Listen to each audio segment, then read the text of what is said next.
Business Link acknowledges and respects that we are on traditional land, meeting grounds, territories, gathering places, and traveling routes of Treaty 4, 6, 7, 8, and 10, and the home to many First Nations, Métis, and Inuit people.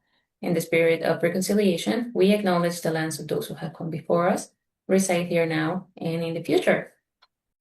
Welcome again to Paid Advertising 101. Whether you're tasting your ads for the first time or maybe you're refining your existing campaigns, today's session will show you how to make every dollar more effective, and we will cover the terminology, the types of ads available, some budgeting essentials, and how to track what is really working. My name is Linda Posada, and I'm the event specialist here at Business Link. If this is your first time joining a Business Link session, welcome. Business Link is a government-funded nonprofit that helps Alberta small businesses start, grow, and thrive. We offer free one-on-one support, market research, training, webinars like this one, and resources to entrepreneurs at any stage. And now for our speaker introduction, I'm excited to introduce our presenter, Megan Jobson.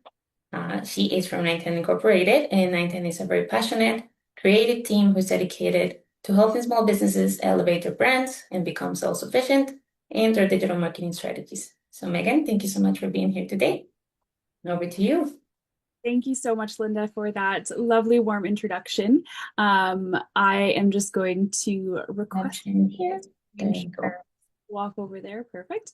Hello, everyone. Thank you so much for joining. I'm excited to be here talking about paid advertising because it's such a broad technical topic. It can get really confusing and overwhelming because it's a completely new language. And I think a lot of people feel fear or anxiety around paid advertising because it has to do with money. And as entrepreneurs, business owners, it's a very valuable resource and you want to make sure that you're doing it right in order to get the most out of it. So I definitely understand the fear around that, but hopefully today we can demystify a little bit of that. We'll get into some terminology, some of the things that you can track and look at, and the different types of campaigns and how to optimize the spending that you're putting into your marketing.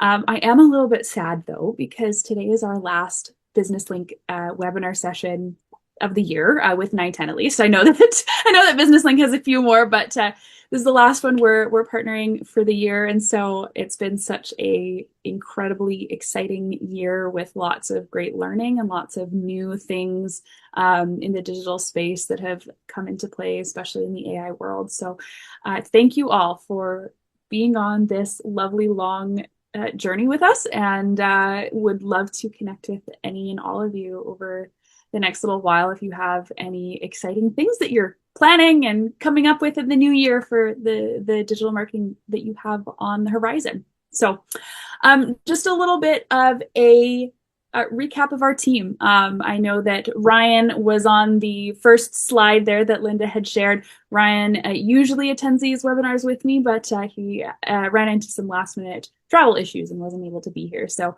it's just me today, but our team is pretty small and compact. But we are pretty powerful in the tools that we use. And one of those is advertising, paid advertising, and being able to help small and medium businesses achieve their advertising goals. So that's really what we are about, is empowering you, small and medium businesses, entrepreneurs around the province, to be able to bring a beautiful, professional, branded digital presence into the world effectively, right? And doing it with confidence yourselves. This is just a little bit about who we are, right? So we primarily focus on brand design, websites, but then all of that filters into what we're doing here today, which is the training side of it and transferring that knowledge back to you. Where yes, we could just do the advertising for you on your behalf. And do we? Absolutely we do. But a big piece of that is making sure that you have the power to do that yourself as well, if you want to, if you need to. So I want to start off because in this slide here, we've got brand, right? Brand is kind of the first key pillar. Well, what does brand really mean? We talked about this in our series last year, as well as some of our first sessions of this year's series. Brand is more than just your logo. It's more than just your visual presence. There's a lot of things that come into play before that. It comes from you, who you are as a business owner, who the business is, the character of that business, the positioning, where the audience is and where to meet them on their level in their world, right? Your differentiation, all of those things. So advertising really comes into this kind of area here where you're trying to share your message with your audience, right? And broadening your scope and really targeting the right people. So in order to be able to do that, you need to A, first understand who the right people are, who your target audience is, and B, what message you're trying to share. So that's kind of the two really fundamental pieces to starting in advertising is your brand and establishing a really foundational and fundamental brand before. Part of it is also the visuals, right? Wanting to make sure that the visuals are consistent and compelling, but the message and the audience are going to be a lot more important in the long run. So, a little bit of a big picture conversation. So, when we're conceptualizing advertising, there's so many different areas to talk about, right? So it's kind of a transition from theory to execution, because we know the theory of, well, if we put money into advertising, it's going to be distributed by platforms and more people will see us, and then we will theoretically get that business, right? That doesn't always transition into practice, right? There's a lot more nuance to that. So let's talk a little bit about kind of it's not just Alberta, in North America, really. And it's a global scale, but really focusing here locally. In Alberta, in northern Alberta, there's a lot of high internet usage because of the scope. Our province is so spread out, right? And we have a lot of people traveling with Starlink now, which didn't used to happen. I've seen far more portable internet, and especially with the usage of 5G and now satellite internet as well, the internet usage across the board has gone up. So our access as marketers has gone up as well. But with that being said, that's kind of a global thing. So we have to focus in on the local side of it. So this is kind of like the gold standard, right? We want to focus on our local markets, especially the small businesses. We don't have the budget, the scope to be able to go off and advertise into the US if that's not our market. We don't necessarily have the budget to be able to launch multinational year-long ad campaigns during the Super Bowl, right? So we have to really focus on a smaller local audience in order to get the most out of our advertising. Part of that comes from local searches, plumber near me, for example, right? And we'll talk a little bit in the next couple slides about intent capture and what that means. But basically what we're really looking for is to capture the audience that is already looking for us, right? So that's a huge part of that.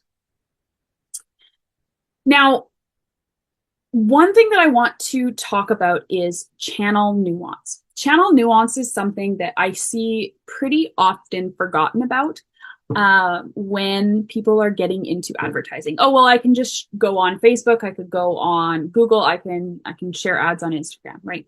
But first you have to understand who is on those platforms and why they're being used, right? So there's a really big difference between, and here's a term, some jargon for you that you might want to note down. There's a difference between B2B and B2C. B2B means a business to business relationship. You, as the business, are selling to other businesses. 910 is an example of that, right? We build brands, we build websites for other businesses, people trying to make money for themselves.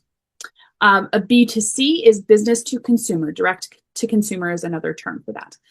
And it's like a grocery store where it's the corporation, the business selling directly to you, the individual who's purchasing that product, and going to be consuming it, right?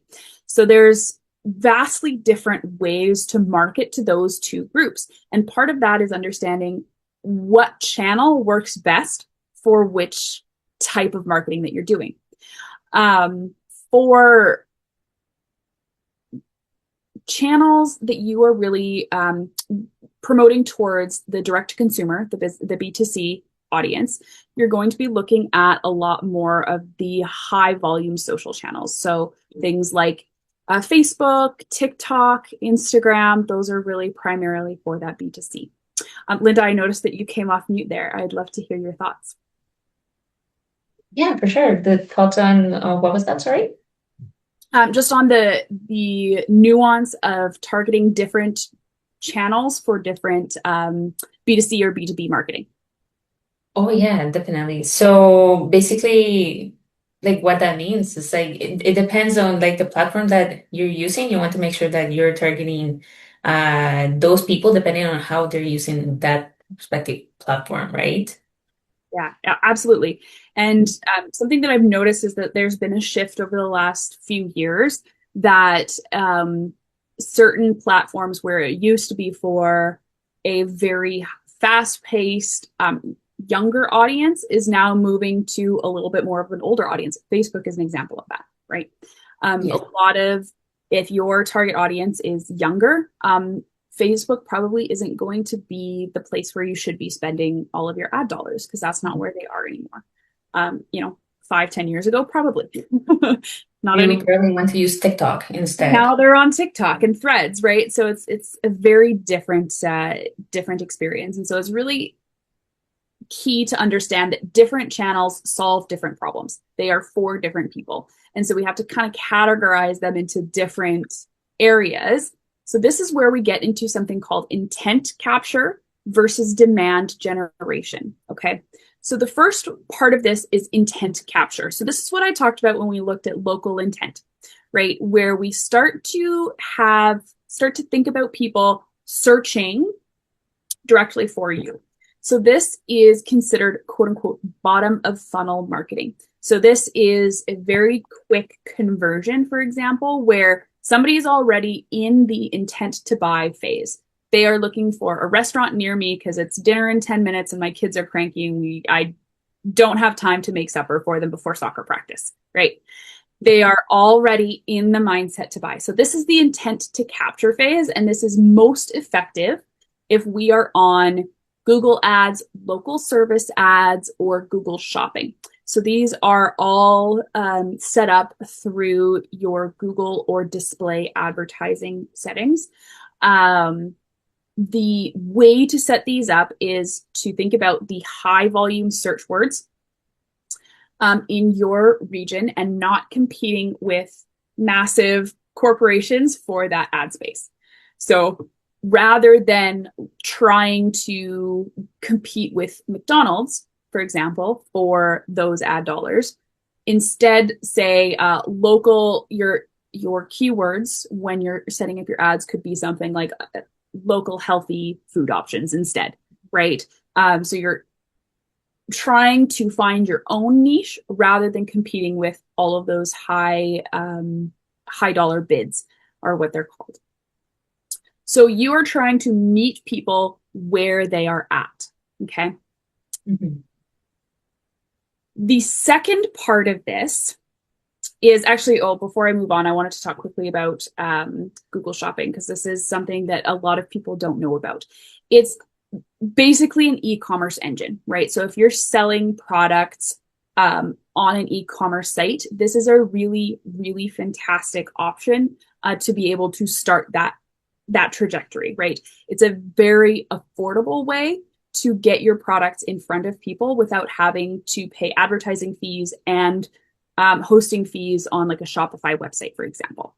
So in Alberta, this really, it shows the product, the price, and the photo right away. And it really just shortens that path to purchase. So it bridges the gap between somebody wanting something and being able to get it. We are creatures of instant gratification. And if we as the marketers can shorten that path, we're going to be a lot more successful in the long run. Yeah, I think Google Shopping is definitely a great way to get your name out there without having to use money to put yourself out there. Because let's say you have, I'm going to give an example, a coffee business, you're selling coffee beans, right? You have the product on your website, and then what you can use is the Google Shopping platform to put that product in the Google Shopping, and that way when people look up, let's say coffee beans near me or where to buy, your product will show up in the Google in the first page of the Google search engine without them having to go to your website. So it's like a free way to get advertising for your products. So Yeah. look into it. That's such a great um one example to use because a lot of people who, those small local coffee shops don't really think of themselves as a business who may be able to use that retail side, that e-commerce side, because I mean, you can't really just order a coffee and have it show up on your door. That's unless you're using like Uber Eats or something, right? That's not what this is for, right? It's Mhm. providing more touch points for you. Hey, we have fresh roasted coffee that we roast in house or we get from, a local roaster, or we have a special part of our coffee shop where we sell goods from local artisans and we can put that up on our e-commerce. All of those things are attached to one e-commerce page or the Google shopping page where you're able to reach people a lot more accessibly. True. Mhm. Um, Demand generation is going to be the flip side of that, where intent capture, you are looking at getting the business that's already ready to buy. Demand generation is a little bit more of that nuanced lead nurturing cycle where it starts with brand awareness. It starts with getting your name out there. It starts with somebody thinking that they don't need something until they see your product, right? This is where product placement ads come in, and you're scrolling through TikTok, and you see an influencer using a particular product, and you're like, wow, that looks great. I want that. That's demand generation type advertising. So it is more of the full funnel marketing where you start with the awareness and then you move into consideration and then you finalize with your conversion. That's going to be your demand generation type of focus. And a lot of these are um, uh, more effective on social media. So Meta and Facebook, this is, like I had mentioned before, best for your B2C. So your direct to consumer, business to consumer, high visual appeal. You're looking at leveraging that interest captured right off the bat and saying like, um, getting people to stop, right? Stop in their tracks and see what you're doing. Social media in general has become so um, uh, clogged, I guess would be a good word for it, with just inundated with crazy amounts of highly visual, engaging content. And Mhm. so we kind of have to find a way to separate ourselves from that.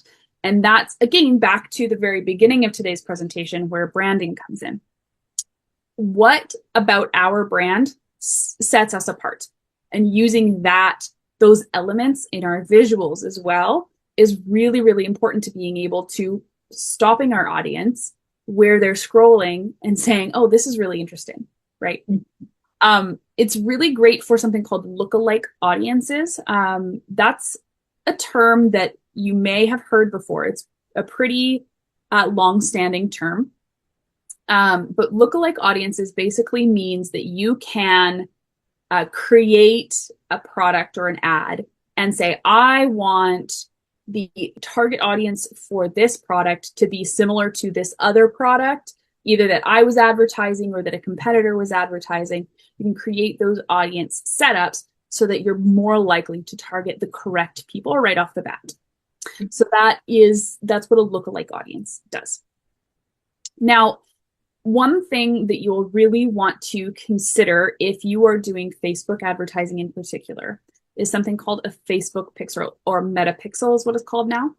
But basically, it connects your ads to your website so that you can more accurately track the buyer journey. so that you're able to see, oh, this select segment from my revenue actually came from my advertising. You're more able to track the ROI, the return on investment that you put into that, right? So it's very easy to set up if you have a website.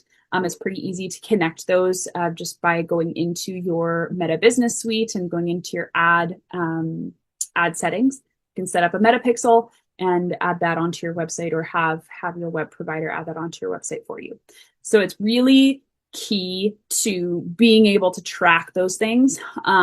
If you don't have access to a website or a pixel, the best way that I would recommend being able to track at least some of that is by trackable links. So you can use platforms like Bitly, or there's a few. ClickMagick, I think, is another one, where you can create custom links that you can provide direct analytics for that particular campaign, right? So it's going to be a little bit easier to differentiate, okay, who just walked through the door and who actually came from Facebook. Now, if you don't have a pixel, it's going to be a little harder to differentiate, but you'll still have a starting point to go from. LinkedIn is really more for the professional side. So it's the most prominently used for the B2B, the business to business marketing, the professional network. It is a higher cost tool. Generally speaking, though, your business to business marketing is going to be higher cost naturally. That's generally your ad spend is going to be a little higher anyways. So it is a higher cost per click. That's how many cents per person clicked on your ad. But it's very essential for the business and professional services, especially in bigger city centers. So your Calgary, Edmonton, Grand Prairie, those bigger metro areas, it's really important to be able to access those networks. It's also really, really important for thought leadership, actually. So if you are balancing your organic and your paid content effectively, you should have, I think it's 20%. You know what? I don't remember what the latest stats are, so I won't say, but should have a good chunk of organic balanced with your paid advertising on LinkedIn as well. And that really will drive the trust in your agency so your ads work better. It's kind of a mutual trust relationship there as well. LinkedIn is kind of an interesting one because there's a lot more ways that you can create ads on LinkedIn. They also have something called a direct mail or in-mail advertising, where you can spend money to show up on people's messages. That is one of the only platforms where it's actually effective. I have seen Facebook try and do those types of advertising, and it generally is not effective. But LinkedIn, it actually can be. So that is definitely something, if you are in a B2B professional network and you're wanting to expand, that is one way to do it for sure. Now, these three kind of are the big three when it comes to small business marketing, because they have such wide audiences. The platforms themselves are generally trusted, but we're starting to see an influx of other platforms as well, especially for alternate audiences. So like I had mentioned before, if your audience is quite a bit younger, these maybe aren't the best platforms to use. Maybe it's TikTok, right? TikTok has a fairly robust ads platform itself. Generally, it's every 3 to 5 videos, you'll get an ad. And those are very visual based. They're really about kind of retail and capturing smaller purchase, the average sale. They're really focused on the smaller areas of that, where it's like, oh, it's maybe a $150 purchase versus a $2,000 purchase. They're really focused on those smaller groups. So TikTok is for those smaller things. It's also really important to test and scale. So looking at the how much do we know is going to work on Facebook versus how much should we test out on TikTok or Pinterest even. those kinds of things. So it's really important to think about expanding and growth without restricting yourself as well. I'm kind of curious, Linda, what are your experiences or insights onto marketing on or advertising on Instagram versus LinkedIn, Facebook, that kind of thing? What's your experience been with the different platforms? I'm gonna say I really like the advertising on Instagram and Facebook just because of how like intuitive it is to promote on both platforms. Like the Meta Business Suite is it's really helpful. It is. Yeah, I really like the advertising on Pinterest too. Mhm. However, lots of AI in Pinterest. So it makes the content not very authentic or credible. That is such a great point. We'll talk a little bit about AI, integrating AI into your advertising process at the end of the session today, but you brought up a really key point where especially for small businesses, Mhm. your buyer base is going to be a lot more reliant on you being authentic and genuine. Exactly. Um, and Pinterest is getting really, really bad for allowing a lot of AI generated content. Facebook is also very bad for that right now as well. Yeah. But really, what we want to prioritize is your kind of your intention to connect with your audience, right? Mhm. All people, regardless of whether you are dealing with the purchasing group for a oil and gas company or you are talking to a mom who needs to feed her hungry kids, right? Every person has a desire and need to connect. And it's our job as the marketer, as the advertiser, to make sure that their concerns are seen, their concerns are heard, and that they feel connected with and heard and recognized, right? Yeah. So that genuineness piece is so, so important. And especially as we're moving more into AI and content generation in that way, it's is really, really key to be able to bridge that gap and have people engage with us in a really meaningful way.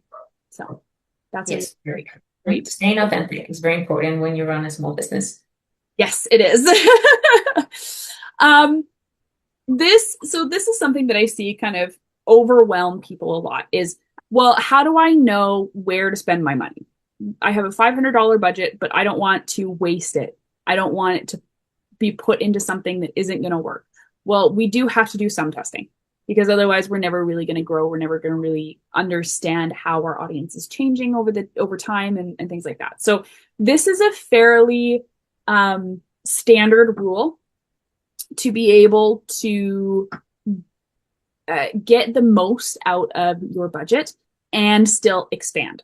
So generally speaking, businesses really want to put 100% of their money either into the things that they know are going to work and just keep small, never really try anything new, or they want to just try all of the new things and not maintain a little bit of that steady base. Mhm. So this is something that really works well across all advertising types is a 70-20-10 rule where you choose 70% proven winners. You know that your audience is on Facebook or Instagram, and you know that they respond well to this particular type of video ad, for example. So you're going to put 70% of your budget into that. Okay, you know that's going to work. You know that you're going to get a good ROI from that. And so you're going to focus on making sure that that's good. 20% should be on testing and scaling.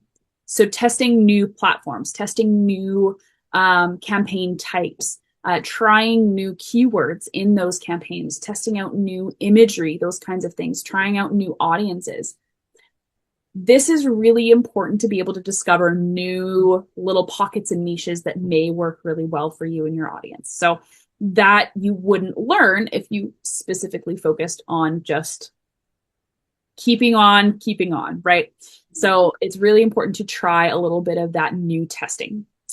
The I like this 10%. breakdown. I don't think I have ever heard of it before. Would you be able to maybe give an example of how you would break down those $500 for, Mhm. let's say, 910? So we would probably put 70% of the $500. Let me just do, let's do $100 because that's easier math. Hmm. So I would put a $70 budget behind some Hmm. Google ads because I know that people are searching for website agencies. So I'm going to Hmm. put 70% of my budget, $70, into creating Google ads specifically targeted around small businesses in the Peace region that are looking for websites. That's the Because this is proven that it has already worked for you guys, so you're going to keep on doing this, right? We know that it has a good return rate. We know that we get a lot of inquiries from that. And so that's what we're going to kind of keep doing. 20%, we're maybe going to try some new types of ads on social media. So LinkedIn, typically, like sometimes it works, sometimes it doesn't. It really depends on how we're presenting ourselves. That's just historically how it's worked for us. So 20%, so $20 I'm going to put into my budget this month is going to be around really trying to explore the LinkedIn market. And I'm going to try maybe two or three new things on LinkedIn this month and just to see what happens, right? I'm not thinking that I'm going to get that $20 back. I'm not anticipating a return on that $20 because I don't know if it's going to work or not. I already have my $70 that I've put into my Google ads that I know are going to work. Mhm. Now, But the difference with the 20% one is that you would be using it towards that audience that you know it could probably work with, right? it could work, but I don't know, right? Because I haven't tried it out yet. Maybe I'm thinking about maybe TikTok is a better example, right? 910 really has never been on TikTok. Maybe there's an audience there, right? So maybe I want to put $20 into a 2 week long video ad campaign on TikTok to see if there's any uptick. And maybe I'll keep it focused around small businesses and websites, but I just want to see if TikTok has an audience for us, right? Mm-hmm. Now, the awareness and exploration side of it is the smallest piece because a lot of this can be done organically, right? A lot of this can be done through just your everyday Facebook marketing activities. SEO is another really big piece of this, making sure that your website organically shows up in the search engine results page. But 10% of your ad spend budget, so that $100 that you have allocated for the month, $10 should be spent towards just getting your name out there. So across all of the different platforms, just make sure that you have a spot somewhere, right? Mm-hmm. Now, the $100 budget is really small. That should be scaled up. Generally, the threshold is around $300 to $500 for small businesses. Okay. Average, I see actually closer to 1,000, where it actually starts to make a big difference. The 3 to 5 is kind of the threshold for where you'll start to see anything happen. Anything Okay. under that, you really won't get much out of your ad spend. So We're if talking you're going about to, a monthly budget. yes, yeah, a monthly budget. If you're really under that, I don't want to say you're wasting your money, but you're wasting your money because That's fair. there is a threshold for kind of where how much money is going to get you the most reach is going to get you more clicks, visitors, etc. Right. So that's kind of what I see. Average is a little higher, 8 to 9 to $1,000. The threshold is usually around 3 to 500. Okay, now I've talked a lot about numbers and thrown some jargon around. I want to talk about metrics. So metrics is something that is really confusing because we want to track everything, right? We want to make sure we have all of the information, all of the numbers, but that's not always helpful, right? We have to understand what the metrics are that we actually want to be tracking because if you are running an awareness campaign, right?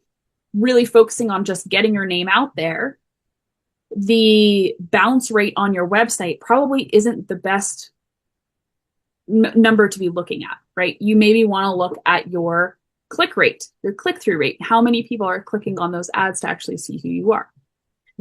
So what we want to start with for metrics is the goal. What are we actually wanting to accomplish with this ad campaign? Are we wanting to drive revenue? Because then the end conversion is going to be a lot more important than the general reach of our ad campaign, right? Yes, exactly. Um, yes, you're right. Sorry. Thank you, Joan. Number 5 should say conversion, not conversation. Thank you. Yes, conversion. So number 1 is cost per acquisition. Basically, this is divided by how many leads you got in, or how many customers you got from your ad campaign, divided by the total number from the ad spend, right? So generally, your cost per acquisition, cost per engagement, those kinds of things, you're just taking that number of people that engaged, that you acquired, that clicked, that became a lead, and dividing it by the total cost of your revenue, or your total cost of the ad campaign. Cost per acquisition is actually something that you'll see pretty often talked about in shows like Shark Tank or Dragon's Den. They want to know what your average customer cost is. That's what Yes. that's what that means, right? Oh, So you can look at it at a broad scale. How much revenue did we make this year, or how many customers did we have this year? How many units did we sell versus how much did it cost to produce our overhead, or all of those things. So you can look at it at a large scale, and then you can also look at it at a small scale on your marketing specifically. How much money did we put into this campaign, and how many customers did we get out of it? Return on investment is going to be based on your revenue specifically. So this is going to be on your how much money did we put in and how much money did we make, right? That's the comparison between those two things. This can be a little tricky to track sometimes, because depending on what the scope of that you're looking at, right? You would probably want to look at man-hour investment, right? You'd probably be wanting to look at the subscriptions investment. Like, are you doing any email advertising? The cost of the platform that you're using, those kinds of things. That all falls under your investment, right? And so sometimes those things are a little tricky to track because there's maybe not always solid numbers in there. And sometimes it's a little hard to differentiate between what revenue came from this campaign and what revenue came from something else, right? So that's why it's kind of important when you have a smaller team, or when you're really starting out in your advertising journey, to start small, really focusing on just a few key campaigns and driving traffic through those channels, because otherwise it can get really tough to figure out what your ROI actually is. yes, definitely. Another term that you might see that's very similar to this is something called return on ad spend, or ROAS. It's pretty much the same thing. How much money you get for how much money you put into your ads. So return on investment is a little bit more of a common term. CPC, or cost per click, it's how much money you put into the ad versus how many clicks you got on that ad. This is really helpful as a diagnostic metric. So is your ad working? How high is your cost per click? If you have low clicks and a high cost, that means that the ad itself isn't really performing well. If you have a really high click rate, but a really low conversion rate, that means something happened in between the ad and the final sale that went wrong, right?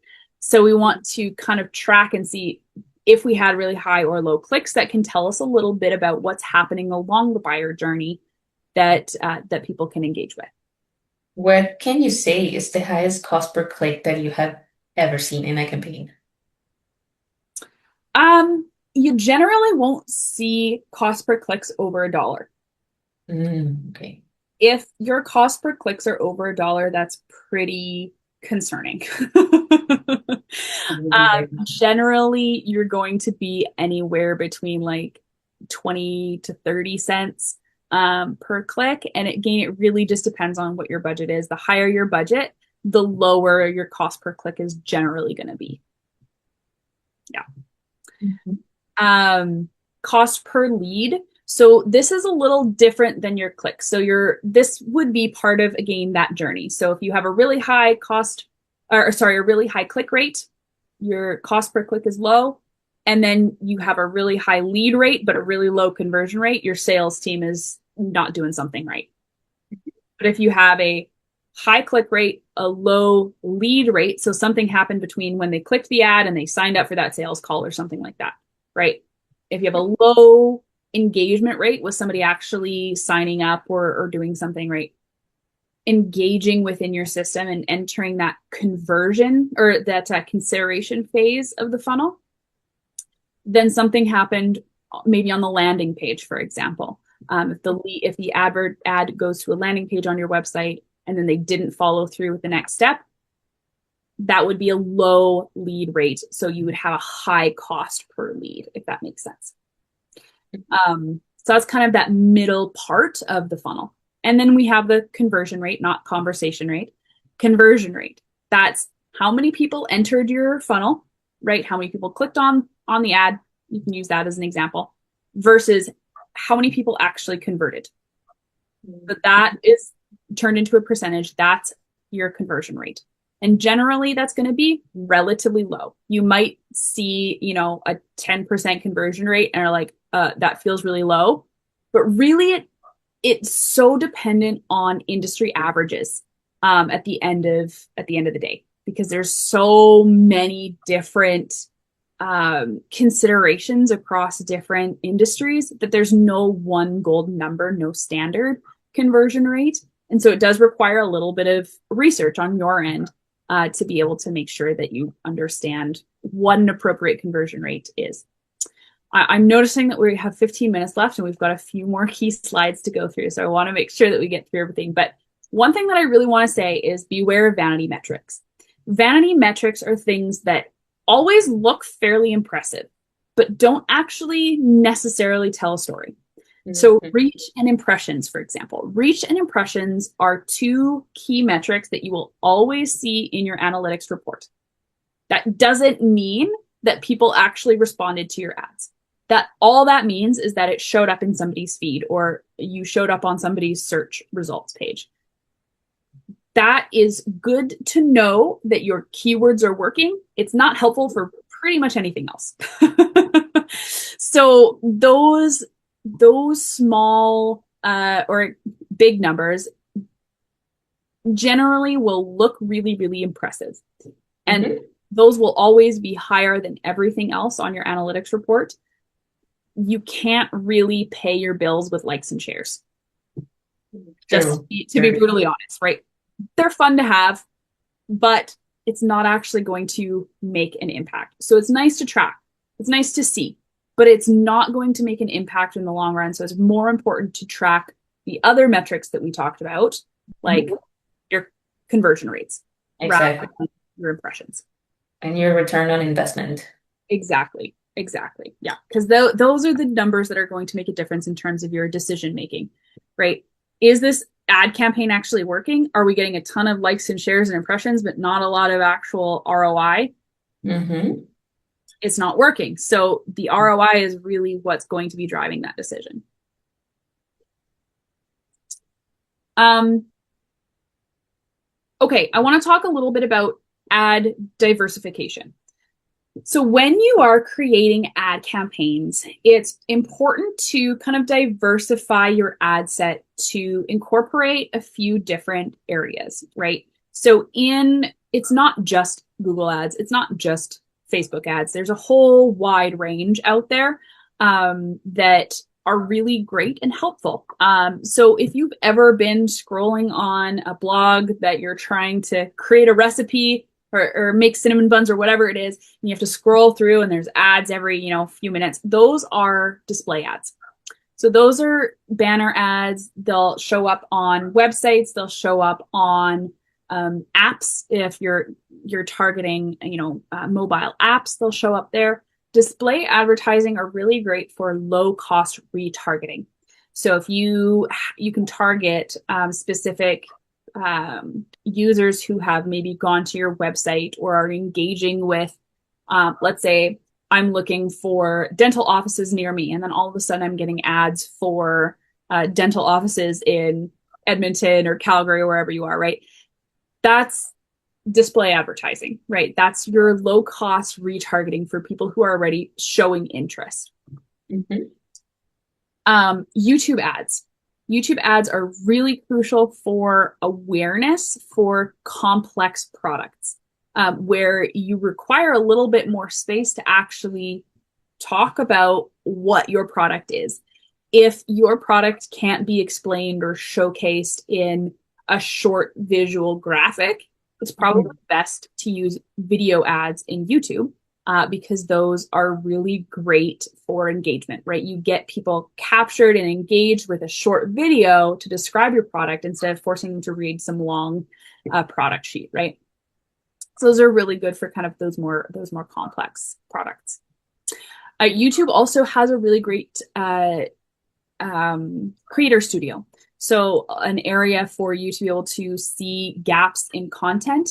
They have like a whole analytics dashboard for you to be able to see kind of what your audiences are looking for and how they engage with content similar to yours, and you can find content gaps that you can fill. So that it has a really great analytics dashboard as well. Influencer marketing. Influencer marketing is really great for leveraging trust, and especially in Alberta with like micro influencers, it's generally they provide a better return on your ad spend, just because their audience is already very highly engaged. And if you are working with smaller creators in the province, generally their audiences are going to be more trusting of them. So that's something to consider. It can be a higher cost option for Yeah. sure. This Um, can be very expensive. it can be very expensive, but again, it can lead to quite high return on investment. So True. it's kind of, if you have it in the budget to be able to do it, it definitely is a viable option for sure. Another one is affiliate marketing. This is not a direct ad campaign.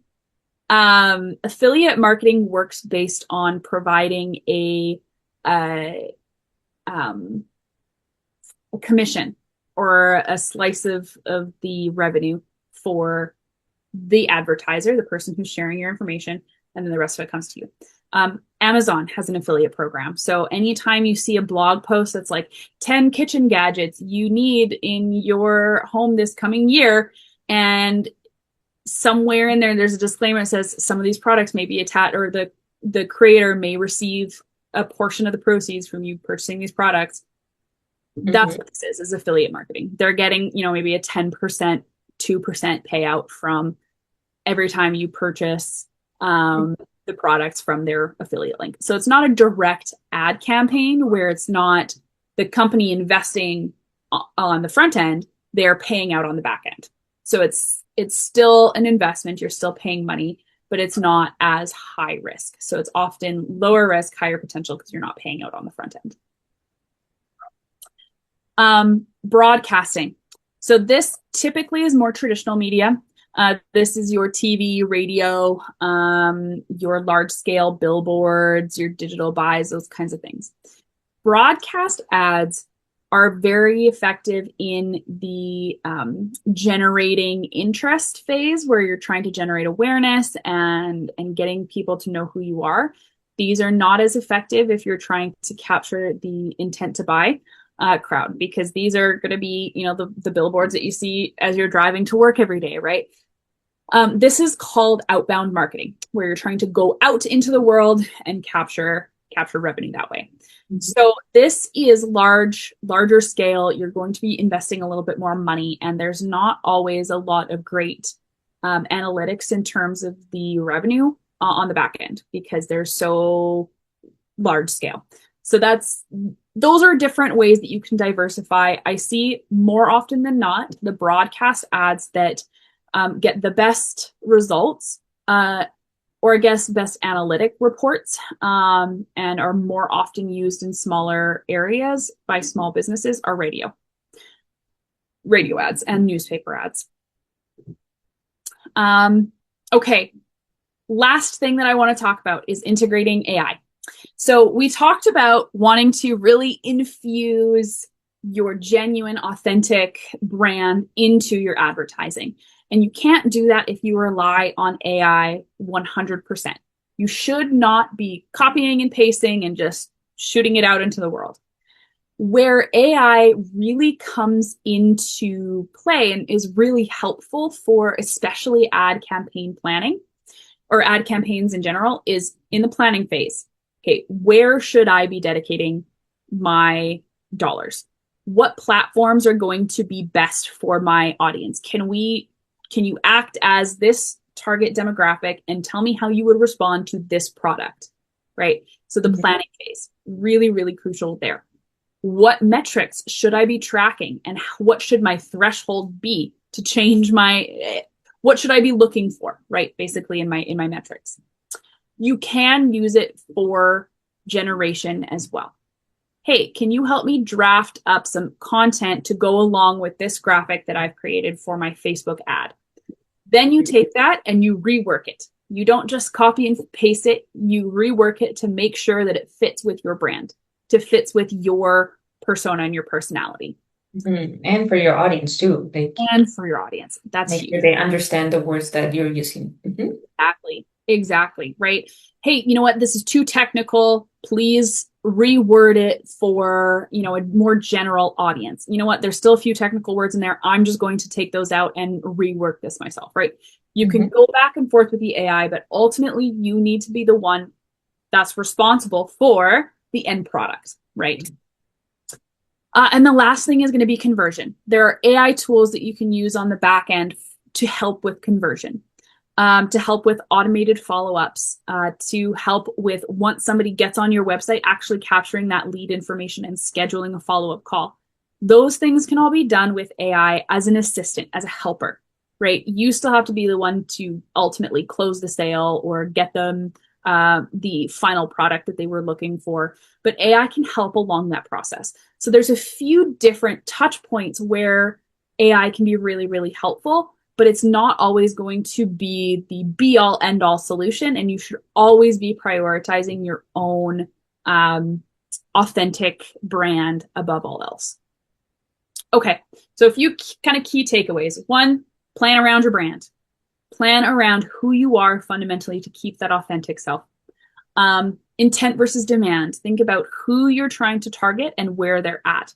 Are they ready to buy now, or are they needing a little bit of warming up in the funnel before they purchase? Track the metrics that will make a difference. Don't worry necessarily about those vanity metrics. Make sure that you're focusing on the ones that matter. And if you're not sure what's actually going to matter for your specific campaign, ask AI to help you. That's where AI, streamlining with AI usage, can really help. And diversify your campaigns. Make sure that you are relying on the things that you know are going to work, but also experimenting with new things. Trying out a display ad campaign, trying out a Google ad if you haven't done that before, and really trying to get your hands into a lot of different areas. All right. This is, again, our final session with 910 or with 910 and Business Link for this year. So I wanted to say thank you so much to everyone for being here today. And I would love for any questions to come up. I see that there's a few comments in the chat there, but I'd love to hear any more questions. And Linda, thank you so much for being such a wonderful host and engaging with us over these last few months here. Thank you for always being so on it and engaged. So thank you. Big round of applause if we were in a room, but yes, it's been absolutely great working with you guys. These webinars are always amazing. So much information. But the nice thing is that we always make this available on our YouTube channel, so you can always revisit at any time, right? If you have time after your work day is over, you can revisit this webinar. And yeah, so today's content was actually excellent. I actually did learn a few things or I got a few refreshers of things that I haven't heard of in a little bit. This information is always changing because we need to adapt, especially with AI. AI is changing very quickly. It's expanding very quickly. So yeah, just make sure that when you're using AI, don't make it do all of the work for you, but also make sure to stay authentic, change some words, listen to your audience, what your audience wants. Also test. It's very important to test. Yes. Yes, test, test, test. A couple things that we really didn't get to touch on today were keywords. Unfortunately, we didn't quite have time. I would just word of advice to everyone, go look up Google Trends. That's a keyword research tool. Um, Mhm. and look up YouTube videos on how to identify keywords for your business, for your ads. There's tons of learning out there for that, but that's a really big piece, that overarching marketing piece is keywords. So that's definitely something that if you're wanting to learn more, please go out. There's tons of information on the internet for that as well. Um, Mhm. but yeah, Great. Thank you so much, Megan. Do we have any questions coming in? Tara says, thank you, Megan. This is my third webinar with 910, and I've learned so much. I'm Thank you, so Tara. glad. That's always like we always say in our sessions. Our goal is to transfer knowledge, empower you to be able to do Absolutely. things. So that's really our goal with these, is to give you the knowledge, the power, the tools to be able to do this yourself. And we're always learning, and so with how fast the digital landscape is changing, like Linda said, Exactly. things are always crazy and hard to keep up with. So that's I'm really glad that you're enjoying and coming back for more. 100%. Yeah. Well, I don't see any questions coming in the chat, but I do have a question on my own. So, Megan, are you seeing any trends in ad creatives right now that maybe small businesses can leverage? Yeah, video and people-centered ads. People-centered ads are primarily going to be like a quick 15-second clip of you, or a even if it's a stock image of just a person. Human beings are really lacking in connection right now. I think that's really being very keenly felt by a lot of our buyer bases, where there's a lot of kind of isolation that's happening, and especially in winter in this province, right? We can't just go out and about all the time. Roads are not great. So it's hard in that way. And so really the marketing that centers human beings and that human connection are really effective. I also see a question: how does one get out of Google jail, suspended accounts? Um, that's really tough. I've seen a few times over the last few years where accounts have been accidentally locked, where it's like, oh, this isn't a real business, and so they've had to go through a pretty significant appeal process and trying just to get in contact with Google to get their stuff reinstated. I have seen one or two that haven't been able to, unfortunately, just with the amount of barriers and red tape.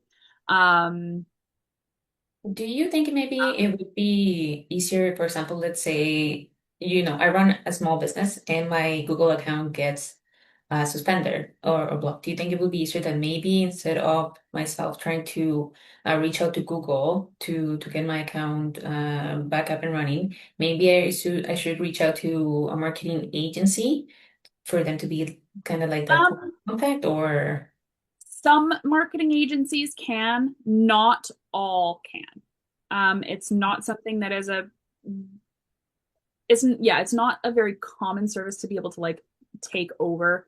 Now, it Mhm. really depends on the situation. If your account is suspended for uh, violating terms and conditions or something, then that is kind of out of scope for most agencies. Now, if it's locked, like you can't remember your password, you don't know how to verify your account, and you're just really struggling to just get in and claim it, Mhm. um, that can be done a little differently, where you can hire an agency to claim your account for you, and it takes a few days in order for that to happen. There is a bit of a process, a verification process that goes into that, but you can do it that way, and then you can kind of reset everything from that side. But it depends on if the account has been locked or you can't get into it, or if it's actually been suspended for some reason, right? So that's kind of the difference there. I see. Perfect. Thank you for that. I do see another question here from Joanne that I think it's a good question. So they say they've heard various definitions of the micro influencer category.